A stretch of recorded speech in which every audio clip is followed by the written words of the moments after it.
C'est l'épisode le plus sanglant depuis un an des violences communautaires qui minent le Pakistan. Au moins 40 musulmans chiites sont morts dans l'attaque d'une mosquée dans le sud du pays, en pleine prière du vendredi. Les chiites représentent environ 20% de la population du Pakistan, majoritairement sunnite.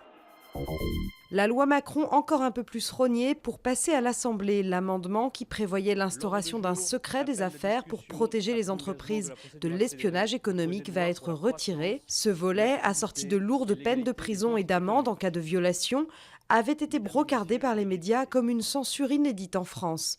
Les députés qui ont commencé lundi l'examen du projet de loi n'avaient étudié vendredi midi que 15% des 3000 amendements du texte.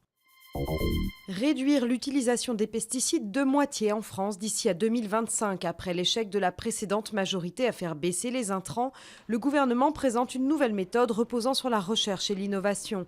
Stéphane Le Foll veut vulgariser le recours aux modèles de production économes en pesticides, comme la rotation des cultures, et développer les alternatives naturelles comme les insectes, algues et champignons qui repoussent les nuisibles.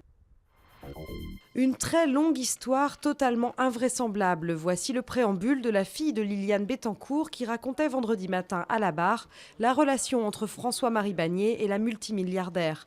Le photographe dépeint comme un escroc qui a brisé sa famille par Françoise Bettencourt-Meyers et poursuivi pour abus de faiblesse.